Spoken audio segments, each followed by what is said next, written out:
Hi guys, welcome to Stitchity Doodle. It's me, Gayle, and I have no sidekick today, so it's just you and me, and that's okay.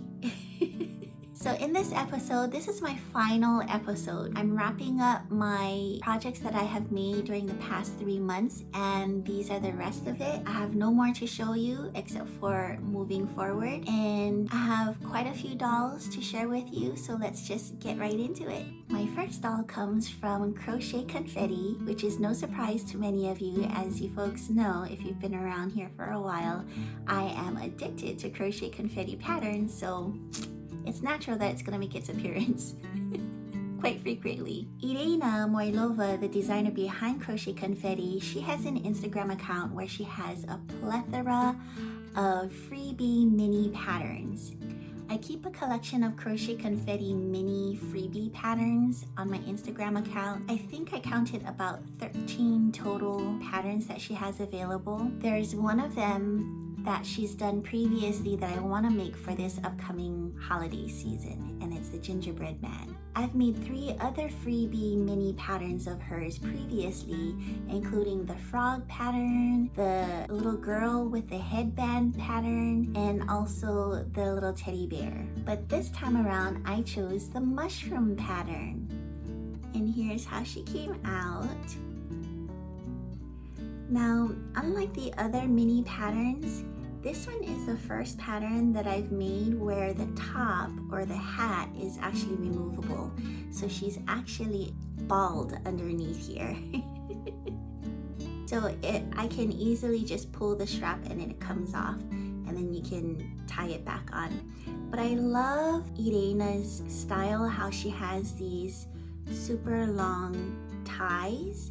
I think it adds a lot of femininity with its curly cues and the tie-in bow. It adds a lot of just girliness and texture to it, and as you folks know, I love texture.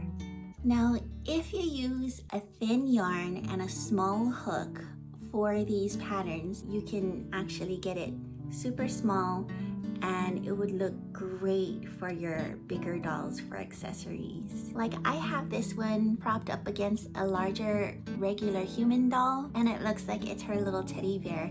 So if you want to do that with these patterns, just go for super thin yarn and small hooks. And I think that's actually what Irina uses in her patterns, because hers come out much smaller.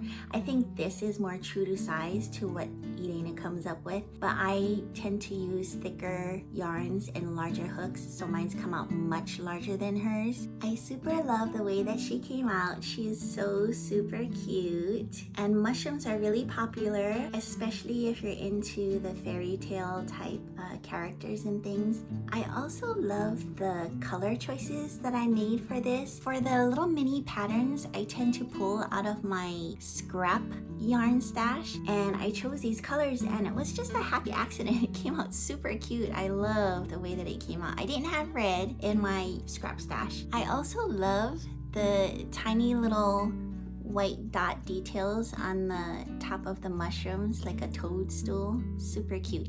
Now for these, I did French knots. So as I mentioned previously, for a lot of my mini patterns, I love using my scrap yarns for those projects. I think they're great, and I've used this pattern before, and I've made lots of other dolls previously, but I made one more.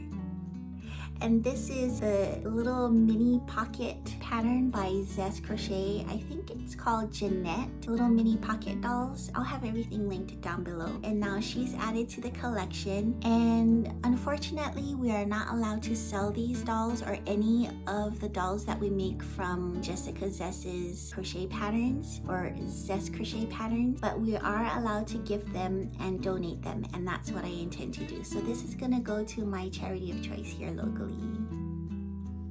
and I'm super excited. What I love about this pattern is that it really showcases the hair, the way that Jessica shows off her patterns and how she makes different modifications of those patterns. She really showcases the different types of yarns that you can use for these doll hairs. This doll pattern, you can really play up and use up some of your novelty textured yarns, those that you wouldn't normally think of using for your amigurumi, especially not for their bodies. But for those novelty textured yarns, they will go so well for these little doll hairs. And I love choosing those yarns specifically for my doll hairs. This particular yarn, it doesn't really feel really nice in your hands, and I can't imagine crocheting with it. But for the doll hair, it's beautiful. It just goes so well, and I love the texture.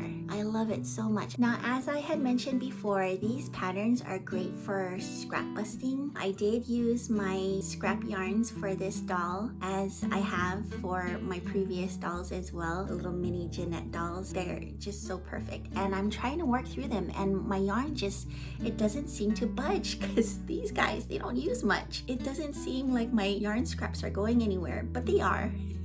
Just doesn't feel like it. Jessica calls these pocket dolls, and rightfully so, because these are just so sweet. They fit in the palm of your hands. I can totally imagine a girl sticking this in her tiny little purse, side satchel, or even her pocket. So super cute, with her head hanging out, with her hair, you know, just flapping in the wind. So super cute. Pocket dolls, perfect for scrap busting. So I was watching Elise from Elise Rose Crochet, who was previously known as Le Petit Saint Crochet, and she was showing off the Amigurumi People Book by Amigurumi. As soon as I saw it, I had to have it. I went onto Amazon, I looked it up, and for some reason I got distracted, but eventually I came back to it. And at the time, it was the last copy on Amazon. It said only one left. So I ended up buying it, I paid for it, and it said shipped. But maybe about 3 days afterwards, I got a refund notice from Amazon, and I was so bummed. I went back on Amazon and I immediately looked for another copy, hoping that there would be one that I could purchase. By then, it was almost double in price. There was only one seller, and they were selling it for $40-something. It was originally stated for 23 bucks, I think is what I paid for, with tax and everything. But this was listed price at 40-something, and I was like, yeah, I love the book and I want to have it in my collection, but I ain't gonna pay that price. And so I went online and I looked at Amigurumi's blog or website, and I started looking through her patterns. She's got a plethora of freebie patterns on her website, and then I came across her Kirika unicorn pattern. I had seen it years ago. I had flagged it in my head thinking, I'm gonna make that pattern one day. I just never got around to it. And so because I was so upset about that book story, I was like, I want to make something of Amigurumi, and I've never made any of her patterns until now. So I finally made my first amigurumi pattern, and it's the Kirika unicorn pattern, and I super love the way that she came out. She's so super cute. I love the color choices that I made. And what I love about this unicorn, she's so unique because her horn is star-shaped. I had never seen a star-shaped unicorn horn. Every other unicorn pattern that I've made are typical traditional horns, but this one is quite unique, and I love that about this. And then what I love about amigurumi is her style is very kind of quirky looking, very playful, and I love that. I think it's just so super cute. And the body of the unicorn is just that, it's quirky. I love it. I love the size of her. She's like the size of my palm. And then also I love her cheeks. I think that bright darker pink gives her a little pop of color on her face. Now this pattern was super fun to work up. It was easy to follow. I did find an error in the pattern. It's just a slight typo error in round 27 of the head and neck portion. The pattern states a total number of 32 stitches, but really it should be 30 stitches. But the instructions itself is correct, so it's just the total number of stitches at the end that's incorrect. just a slight typo, no big deal. I had not made any modifications to this pattern. I followed it to the T, and I super love the way that she came out. For my next finished object, I really enjoyed working on Joji Lee's Autumn Bear doll, and I wanted to make another, except this time I did a hybrid. So previously I've made her Cecile Unicorn doll, and this past time I've made the Autumn Bear doll, but I wanted to mix the two together, and I came up with this. So this is basically the hair of the Cecile Unicorn doll, and then the dress and clothing of the Autumn Bear doll, minus the beanie. So she looks a lot younger. She looks like the little sister of the Autumn Bear doll, and I super love the way that she came out. She's so super cute. She's got like these high curly Q, almost like Shirley Temple. She's got those Shirley Temple curly cute hairs, so it's so super cute and very innocent and young looking, except for her dress.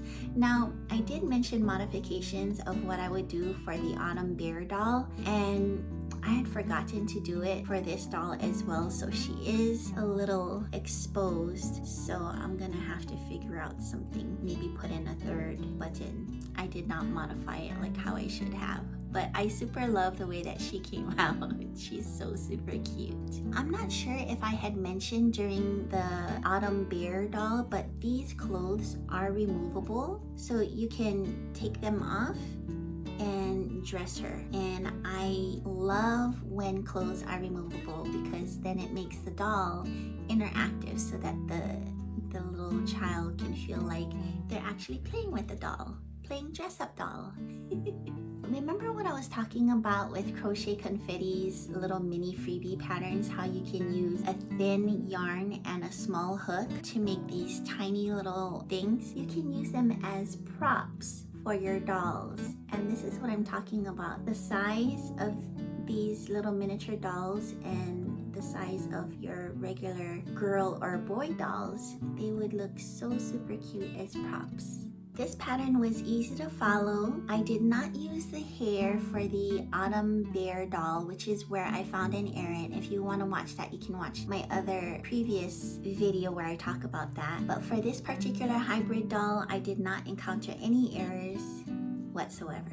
Other than the hybrid thing where I used the hair of one doll and the clothing of another, I did not make any other modifications. And I super love the way that she came out. She's so super cute, and I love that she looks like a little sister to the Autumn Bear doll. Now my next doll is yet another Crochet Confetti doll, and it's a different pattern. I just got it, and it's this little bunny doll. What attracted me to her was her hair. I absolutely love her hair. I love the texture of it. I love how it's super squishy actually because of the yarn that I chose for this doll. And I love how it's very voluminous and that it's super long and super big for the size of her body. Not to mention her big bulbous head. And we've had this conversation before in my previous video. If you want to go check that out, I'll have the link down below.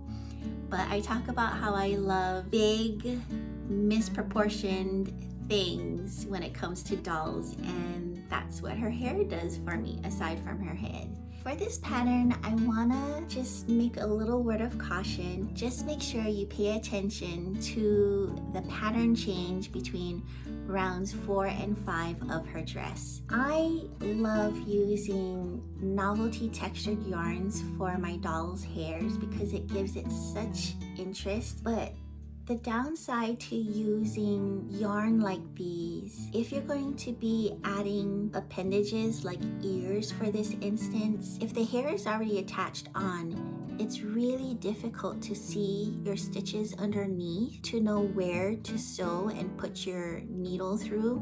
So I did have difficulty sewing these ears on after the fact that I put on this hair It was already attached and everything, and I did glue it on. It's stitched on here, but then I glued on the rest so that it's, you know, fixed onto her head. And once I did that, it was really like impossible to see my stitches. So really I had to go by feel.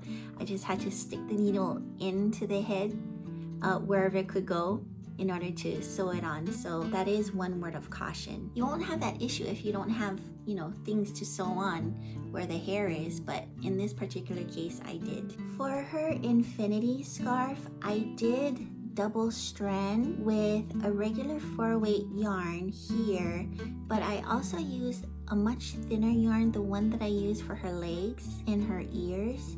This is a really thin yarn. I ended up double stranding it here just to give it that textured look, and I love the way that it came out.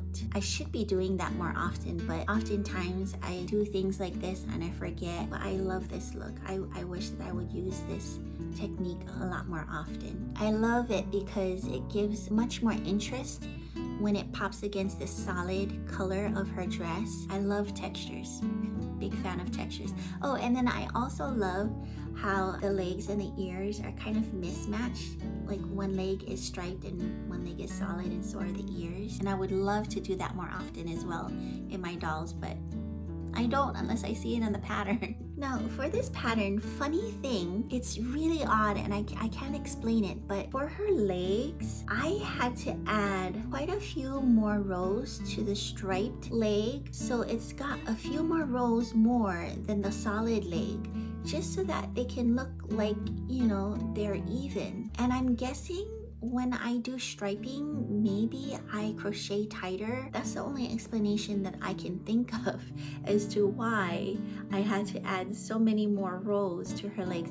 But funny thing, I didn't have that issue for the ears. I counted up the rows in the ears and they're even. So I didn't have that issue with these stripes, but I did have it with these stripes.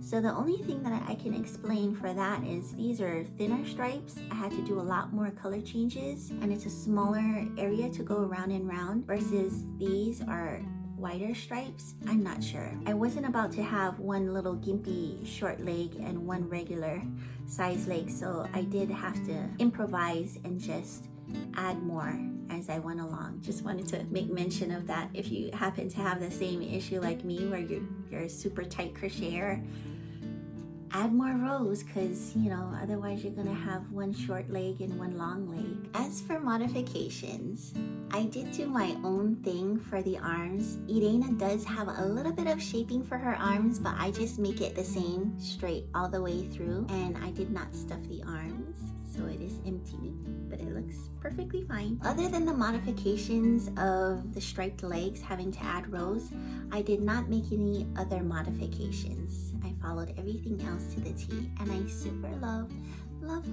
the way that she came out. My next doll I'm super excited to talk about, because I don't know why it took me so long to talk about this designer, because she is one of my favorite amigurumi pattern designers because of her style. I love the design of her dolls. They're quite unique and I love them. She's got an Etsy shop where she has a plethora of different designs to choose from, including sets, so you should go check it out, and I will have all the links down below. But I have made the Evie doll. Now she can be purchased individually or in a set of 5. She comes in a set of 5, which includes 4 dolls and 1 boy, and I super love that, because as we know in the amigurumi world, there's not as many boy doll patterns as there are girl doll patterns. Now, as I had mentioned, her design is such that the heads are flat. So previously I've mentioned the rag dolls, which are made flat. They're kind of flat bodied, but this one, the doll body is made regular traditional amigurumi style, which is in the round, but the head is made in the round, but it's flat. That is quite unique, I think, and I love that look. It's just so sweet and cute. I love it. And this collection, this doll collection, I believe she calls it the Quirky Doll Collection. I absolutely love each and every one of them. It's so super cute. As I had mentioned, this doll comes in a set of 5. I have made one other doll from this collection, and it's the June doll. I super love the way that she came out, but I did use a much thinner yarn and a much smaller hook size, so she came out much smaller than this one. But it is from the same doll collection, and I cannot wait to make all 5 of them and have them as my own personal collection. I would love to have them in the background one day. I did mention that I am building a doll collection of my own, right? I'm building an army of dolls for the background. And yes, I am an adult. I do love the head design, but I will say that sewing it on can be a little tricky. It took me a while to kind of figure out how to sew it on where I felt comfortable with the head, but it does have a little bit of floppy head syndrome in a forward-backward type of motion, but I mean, it's not too bad. I've got an idea of how I could possibly reinforce it, but the way that it's designed right now, it's really impossible to enforce it. But in order to kind of test my idea, I'll have to make another doll and figure that out and see if that works. But yeah, I'd love to try it out in another doll in the future. This dress is worked separately. It's not part of the body or anything, but it is not removable. Her head's too big and this opening is too small to maneuver over her body and arms, so it is not removable. But I still love the way that it looks and how it's separate from the body. This pattern was easy to follow. I did not find any errors, but I did have to make some modifications where I did add 1 row to her dress, but even then, it's still too short. Just the slightest tilt and you can already see her underwear. So I think she could have even stood maybe a couple more or even maybe a few more rows of stitching in her dress. But it's really up to you. Right now, just looking at her straight on, she's fine, but the slightest tilt is like, whoops. Okay guys, this doll was a labor of love. Normally, I would say working on an amigurumi takes me about 3 days. Like a good size amigurumi doll takes me about 3 days. Dolls, on the other hand, can take me anywhere around 5 days because the hair and things like that takes a little bit longer. This doll, I want to say took me closer to 2 weeks. Now, this doll is a crochet confetti doll, and if you have followed her for a while, you will have noticed that her patterns have gotten incrementally more complex and more detailed over time. And this doll comes from her more recent doll designs, and I think she calls them the Friendly Doll Collection, and I chose the Friendly Unicorn Doll pattern. And this is how she came out. I am absolutely in love. Love, love, love the way that she came out. Now, if you are an amigurumi maker, I'm pretty sure you can tell already just by looking at it why it took so long. Now keep in mind, this is a thinner yarn than what I'm used to, which is a weight 3 yarn. I normally like to use a size 4, but this is a size 3 yarn. There's lots of striping, not only in her legs, but also her body. So striping takes time. There's a lot of color changes. And it's not just 2 colors, it's a plethora of colors. And then there's the ruffles. Ruffles take time. This took forever. Now, let me say, the legs alone, I felt like it took me a day. Just for the legs, I was like, man, at this rate, if I'm just working the legs and it's taking me 1 whole day, this doll is gonna take me forever, and sure enough, it did take a long time. And then, needless to say, her hair. Her hair took another couple of days or so. I don't know, but I'm estimating this doll to have taken me approximately 2 weeks to complete. If you're working and you're juggling a full-time job or even a part-time job and you're trying to make this, maybe a month to kick out one of these friendly patterns. This one was a labor of love, but I absolutely am in love with this doll. This is my most favorite doll that I've made to date. I will have to say that. Out of all the dolls that I've made thus far, this is my most favorite. Now, what I want to say about this pattern, while I was working on this pattern, if you look at her legs, she's got bendable legs. And not only can she sit, but so she's got joints by her hips so that she can sit, but she's also got bendable legs, so she's got knees. And because of this design, while I was working on her the whole entire time, I had the froggy feels. These legs were just, it was everywhere, it was flopping everywhere, and all I kept thinking was froggy legs the whole time.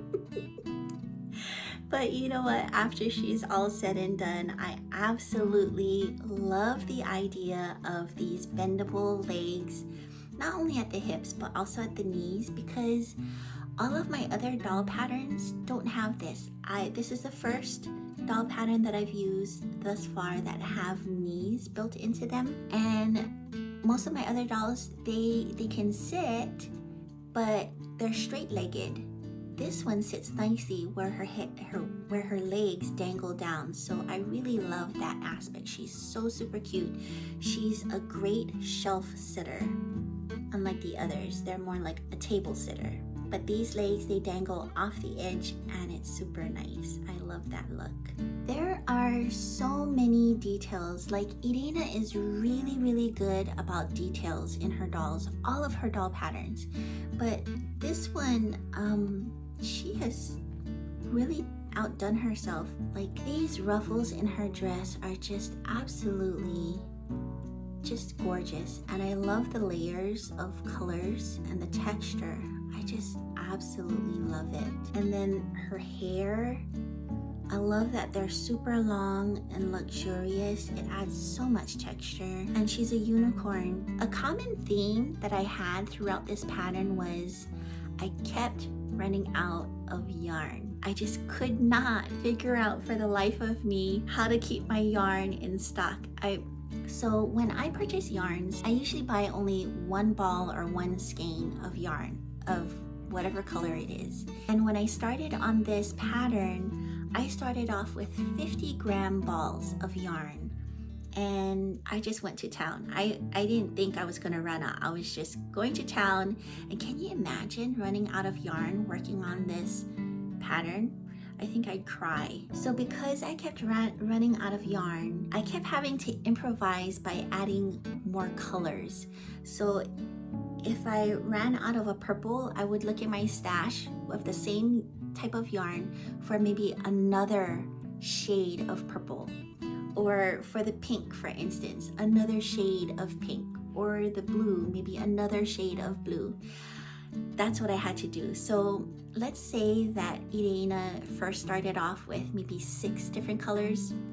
I ended up with maybe 8 or 9 different colors because I kept having to add more yarn in order to finish a certain project. So for the hair, I did add another color of this bluish type of blue-green yarn to make it work. I've also had to make some of the hair strands shorter than what the pattern had called for and less. But you know what? Look at her hair. It's she's not short of hair. She does not look, she's got a head full of hair and it's long and luscious and you couldn't even tell unless I told you. But yeah, I kept having to improvise by adding more colors than I had expected. And that turned out to be a happy accident actually. I love how the colors, they all went really well together. And I love the way that it came out. It worked out super well, and I'm lucky to have had the colors that I did when I did in order to finish this, because I would be so super sad if I wasn't able to finish her up. Another thing I want to point out about this pattern is that her construction of her body is quite unique and different. I had not seen in any other patterns, but it starts off with the oval.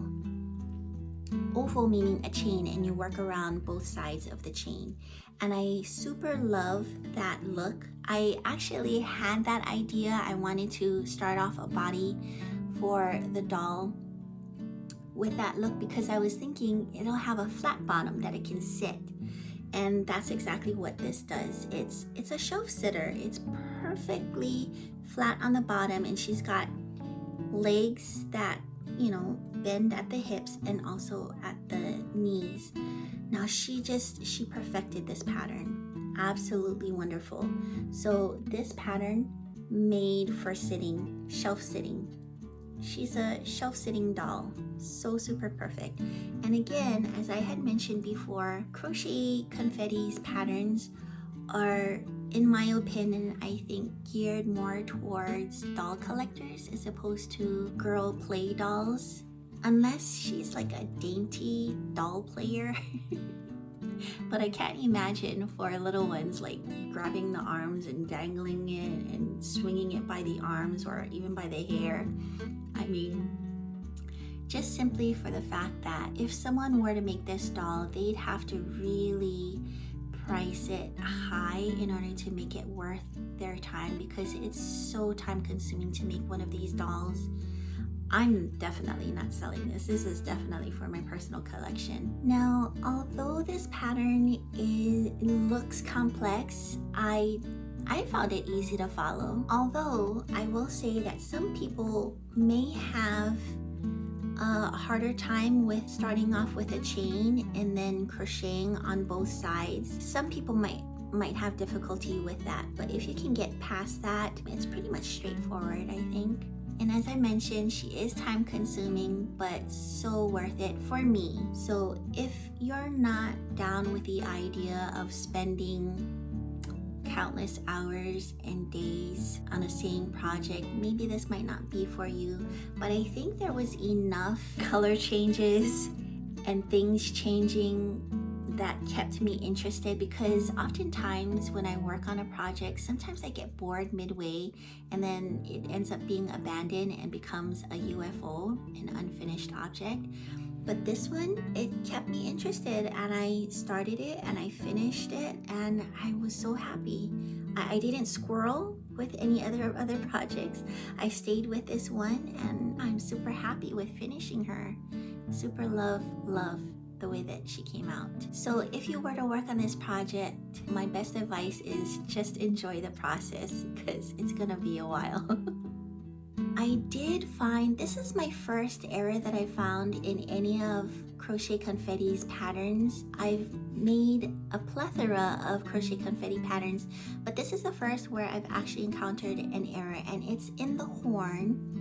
In round 4 of her horn. Now, I will say that the total number of stitches is correct, but the instructions are wrong. So just make sure that when you work round 4, just make sure that your total number of stitches are correct. I'm not going to tell you how to do it or what the instructions are, but just finagle and play with the pattern so that you end up with the correct number of stitches at the end. And you can always reach out to Irina herself as well. Anytime you encounter any errors in patterns, always feel free to reach out to the pattern designers, because they're always there.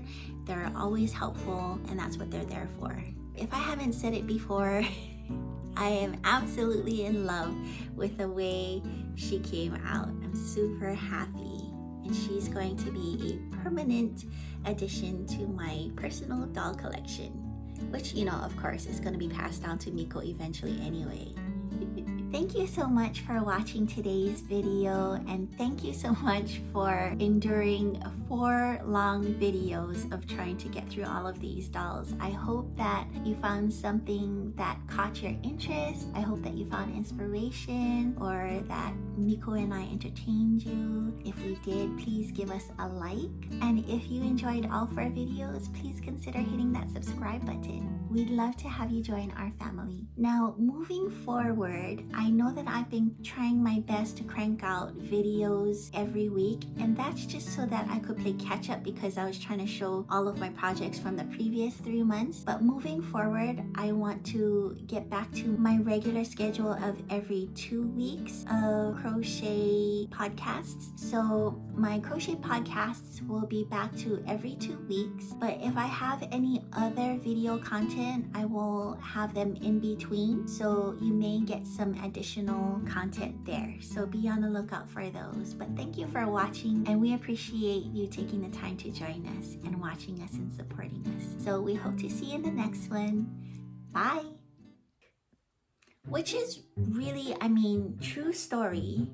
This is confession time, but I actually have one longer leg than the other. I was taking sewing classes at one point in time, and I had my teacher try and hem my pants. So when she went to pin it up, she stopped for a moment and she looked at me and she goes, "Did you know that one leg is longer than the other?" And I said, "What? No." She goes, "Yeah, it's by like 1/4 of an inch." And I was like, you know, I do have some issues when I walk. Like I literally, and this is, I'm using it properly, I literally have a pain in my tushy. Sometimes I have kinks in my butt, and it's usually on one side, and I think it's my longer leg. So I get a kink in my glute and my longer leg side. So, you know, maybe it was just meant to be. Gimpy leg doll, you know, made by a gimpy leg doll maker. But I did make it even. So yeah, one short leg and one long leg, it does exist in the world. I'm a case in point.